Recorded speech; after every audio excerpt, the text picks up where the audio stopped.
Ubisoft says you don't own your games, so stop complaining, you peasant.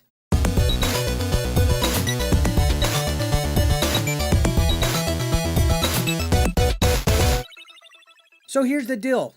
Ubisoft shut down The Crew back in 2024 after a decade of being around. And to be honest, it was one of Ubisoft's better games. It had a big user base that enjoyed the game up until the day that they shut it down.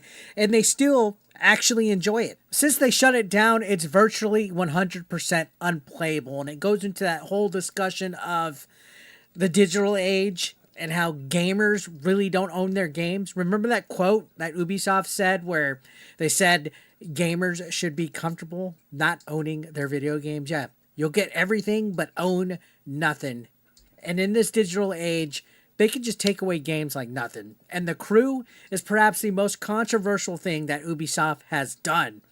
Not talking about Assassin's Creed Shadows, not talking about Star Wars Outlaws, or any of the mistakes they made this year. Single-handedly, shutting down The Crew has actually been the most controversial thing they've done because there's a lawsuit going on.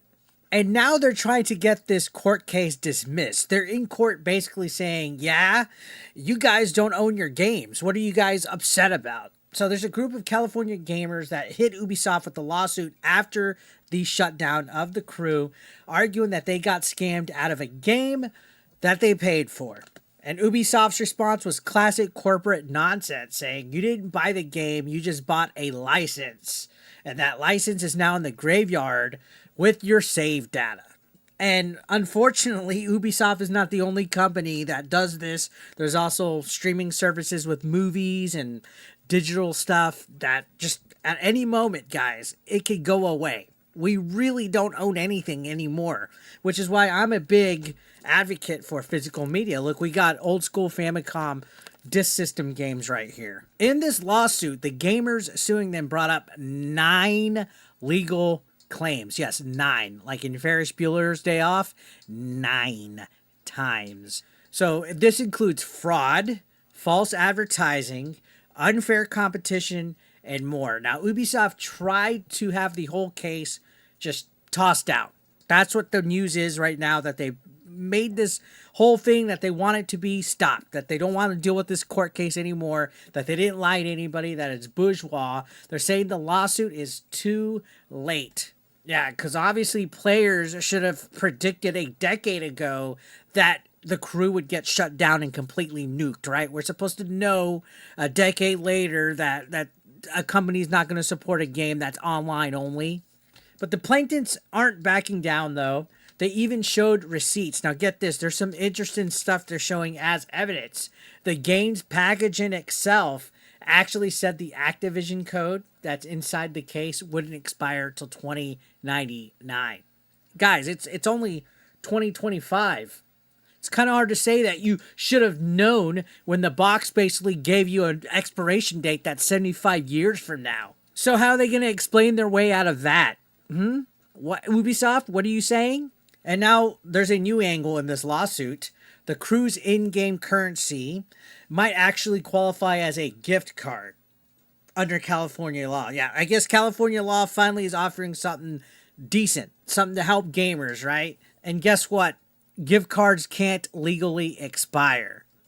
That's an interesting plot twist going on right here. So this means that Ubisoft might have actually broken the law again by pulling the plug and leaving people with all this worthless digital cash, all these in-game currency that is worthless now. All this money that they spent purchasing in-game currency goes to nothing. It's all imagination land. So this lawsuit actually could be a big deal, guys. And I feel not enough people are talking about it, actually. You know, I've been very critical of Ubisoft the last year or so about Assassin's Creed Shadows, Skull and Bones, and all of their sales data and just the DEI wokeness. But this doesn't even have anything to do with any of that culture war bullshit. This is an actual problem that affects gamers, and other companies could do the same thing. And in this digital age, again, it's very worrisome that companies are trying to pass this whole idea that, hey, you don't actually own your stuff. You're just getting a license to it, and we could take it away from you at any moment's notice. That's not cool. On top of that, with the whole situation with Ubisoft, once again, gamers should feel comfortable not actually owning their games. They want us to just adopt this digital age. And sure, digital games sometimes can be convenient. You don't have to go back there and mess with cartridges or CDs or anything like that. But it's nice to know that your games aren't going anywhere once you own them physically. I think there should be better protections if you have something digital. I think that you should actually be able to own it. And there's a whole bunch of legal mumbo jumbo. If you go and look up the legal documents, these legal documents are actually available. And there's arguments on both sides where I'm like, man, there's good point after good point here. But this is actually looking like it's going to turn up into something really game changing, pun intended, for the gaming industry. If gamers win, I think it might set a precedent. You just can't shut down a game from people that paid for it without facing some consequences. And if Ubisoft wins, well, we're pretty much screwed. It proves that digital ownership is a scam. In simple words, if Ubisoft wins, it proves that digital ownership is a scam, and Ubisoft is leading the charge. Not enough people are angry at Ubisoft about this. And this is something that is super anti-consumer, something that needs to be addressed a lot more. This literally has been flying under the radar way too much. I literally can't even recall seeing any big YouTube channels or any outlets really talking about it until this came back on the radar today because Ubisoft wants it to get dismissed. Sweeping it under the rug would be the worst thing for Ubisoft to do right now, because then that gives them the power. That allows them at any moment's notice to shut down any of these games. Ubisoft Plus is their equivalent of Game Pass, and at any moment they could just push that on us and get rid of any kind of digital games that we've bought and make Ubisoft Plus the only way that you could play that stuff. And I don't like the way that that sounds. The moral of the story is don't trust publishers who treat your purchases like a temporary lease, right? Ubisoft isn't just killing games.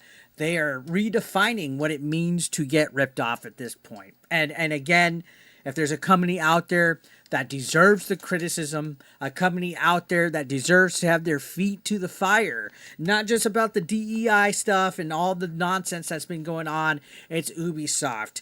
They're having a lot of weird anti-consumer policies when it comes to digital games that I'm not liking and a lot of people aren't liking, and we need to pay attention to this lawsuit. I saw this pop up. I saw a few people give their takes. I wanted to give mine. So what are your guys' thoughts down below? Let me know in the comments section. I'm actually a little nervous about this. I don't want the court to dismiss this case. Justice needs to be served. Let me know in the comments. I'll see you on the next one. Thank you for watching as always. Take care.